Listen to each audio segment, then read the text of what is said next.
Baik, rekan-rekan media yang saya hormati, baru saja saya mendampingi Bapak Kapolri melakukan kunjungan pemantauan kegiatan operasi ketupat yang berada di Jawa Timur.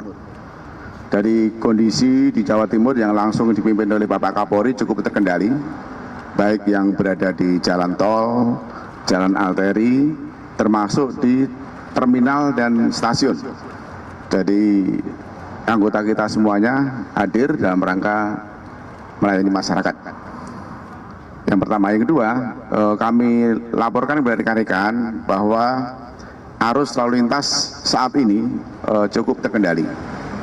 Jadi belum nampak kepadatan, namun demikian yang di Gilimanuk memang ada kepadatan, tetapi sudah ada solusinya kaitannya dengan penyeberangan antara Ketapang dan Gilimanuk. Namun demikian yang berada di tol sampai saat ini kurang lebih 25% yang sudah meninggalkan Jakarta, baik yang menuju ke Trans Jawa, Bandung dan Sumatera. Tetapi yang paling penting, rekan-rekan saya sampaikan bahwa fatalitas korban meninggal dunia turun 45%. Jadi fatalitas korban turun 45%.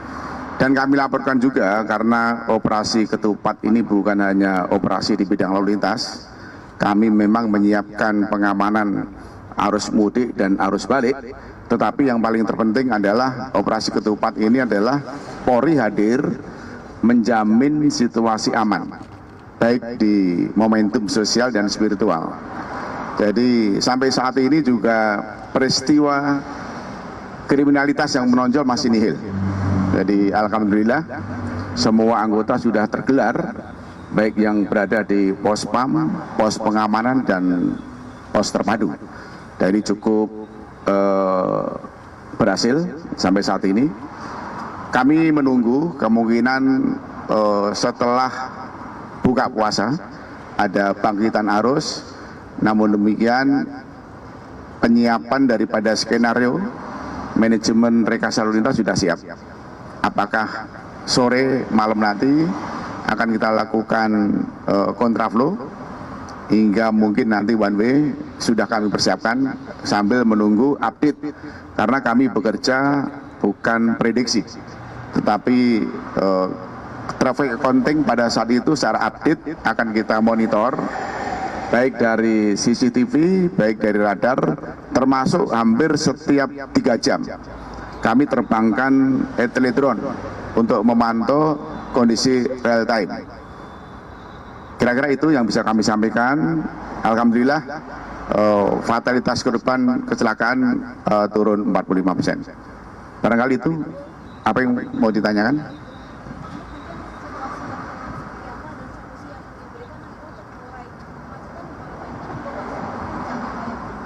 Memang terjadi kepadatan ya, jadi belum sampai kategori macet. Kemungkinan juga karena ada pembatasan waktu pada saat antara Lebaran dan Nyepi, kemungkinan masyarakat akan mendahului untuk penyeberangan baik dari Ketapang dan Gilimanuk.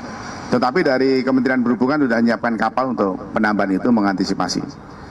Yang jelas bahwa kami tidak hanya hadir di lapangan, tetapi kami memastikan bahwa operasi ketupat, baik mudik dan balik, dari berangkatnya dari rumah atau dari kantornya masing-masing untuk ke kampung halaman, itu dinyatakan pasti selamat dan aman, sampai tujuan juga ketemu masyarakat dan ketemu kampung halamannya juga harus aman dan kembalinya aman.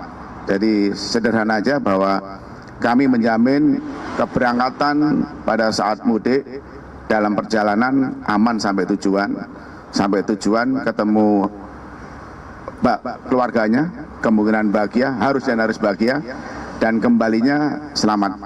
Itu harapan kita semuanya, sehingga operasi ketupat ini betul-betul bahwa negara sudah menyiapkan untuk melayani masyarakat.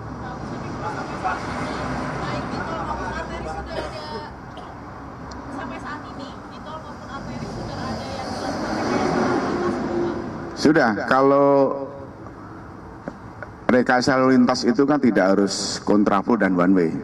termasuk pengalian arus, memprioritaskan kendaraan yang ada bangkitan arus. Ini sudah dilakukan di Gadok arah atas sampai ke puncak.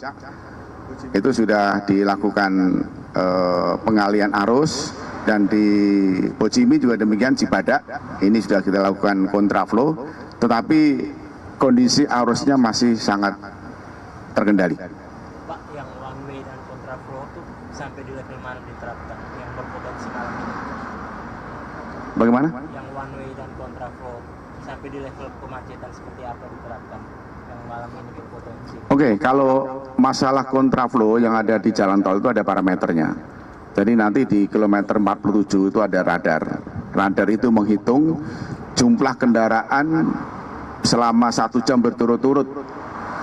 Apabila 1 jam berturut-turut itu 5.500, otomatis nanti kami akan lapor Bapak Kapolri, akan lakukan rekayasa lalu lintas kontraflow lajur 1. Artinya sudah tingkat kepadatannya dan tingkat perlambatannya sudah bisa dimonitor. Yang kedua, apabila 1 jam ke depan berturut-turut naik menjadi 6.400, itu kita lakukan kontraflow lajur 2. Jadi ada mekanisme, bukan prediksi, tetapi parameter itu yang nanti akan kita jadikan pedoman. Di samping itu juga kita akan monitoring drone untuk memantau dari kilometer 47 sampai 70 seperti apa. Kalau masih ada kepadatan dan perlambatan, kami akan lapor ke pimpinan, kami akan lakukan one way sepenggal tahap pertama di lokasi one way nasional. Jadi belum one way nasional, tapi one way tahap pertama sepenggal di lokasi one way nasional. Kenapa one way nasional? One way nasional itu dari 70 kilometer 70 sampai 414 Jawa Tengah. 414 ke atas ke arah Surabaya itu nanti ada one way lokal. Nanti yang akan menentukan oleh Bapak Kapolda atau Dirlantas di Jawa Tengah. Jadi parameter itu yang kita gunakan untuk melakukan eksekusi manajemen lalu lintas. Oleh sebab itu saat ini kita bisa lihat di belakang kita tol masih cukup landai, dan alhamdulillah SKB ini sangat strategis bahwa flow daripada lalin yang ada di jalan tol dan arteri cukup terkendali. Jadi 2 hari ini kita melakukan sosialisasi, dan bahkan tadi malam kami sudah melakukan tindakan tegas apabila masih ada kendaraan sumbu 3 melintasi tol, karena ini bagian daripada komitmen bersama bagaimana kita memprioritaskan arus mudik dan arus balik, karena operasi ketupat ini adalah operasi kemanusiaan. Jadi kelancaran dan keselamatan itulah yang paling utama. Barangkali itu ya, cukup ya. Pak, sudah hari ketiga operasi ketupat, apakah ada pola yang tahun kemarin, Pak, daripada pergeseran waktu para pemudik ataupun perjalanan jalur perjalanan yang dilalui oleh para pemudik? Kalau karakternya memang hampir sama ya, cuman karena pemerintah itu tegas untuk memastikan bahwa work from anywhere itu diputuskan hampir 3 minggu sebelum operasi. Artinya masyarakat sudah melakukan langkah-langkah kapan saya mau berangkat, sehingga ini terurai. Jadi karakternya hampir sama, kan ada arteri, ada tol, termasuk kebijakan pemerintah yang tegas juga kaitannya dengan surat keputusan bersama. Sedikit bagaimana Korlantas menangani permasalahan kepadatan di jalur tol Jakarta Merak, Pak? Kalau kepadatan itu udah pasti, karena lonjakan arus pada saat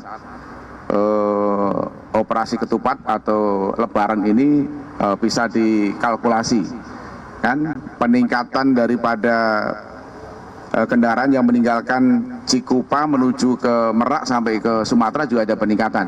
Jadi pola kita ada normal, ada kuning dan merah. Jadi kapan terjadi kondisi kuning, antrian yang di merah sudah hampir di pagar pelabuhan.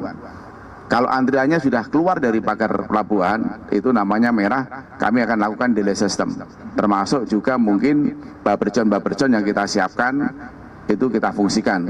Tetapi yang paling Oh, pasti ya, ketika ada kondisi ekstrim, penyeberangan tertunda, itu pasti kita akan lakukan delay system dari 68, 43 sampai 13. Akan kita simpan, akan kita perlambat, dan akan kita gunakan tempat-tempat buffer zone.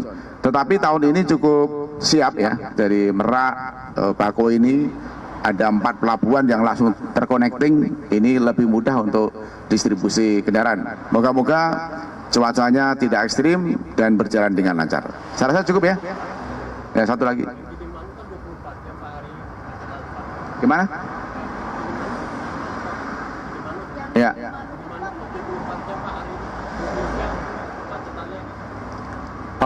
Di Limano itu terjadi antrian panjang.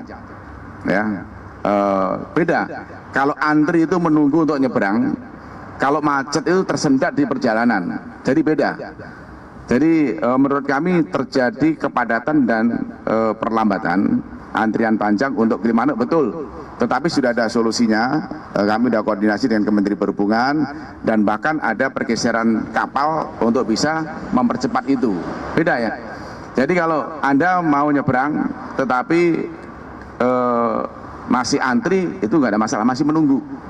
Kalau Anda mau jalan ternyata tidak bisa jalan karena jalannya tersendat, itu bisa namanya kemacetan. Jadi sampai saat ini alhamdulillah belum ada kemacetan, tapi kalau kepadatan atau mungkin antrian panjang itu betul, tetapi kita sudah turun semuanya. Cukup, terima kasih ya.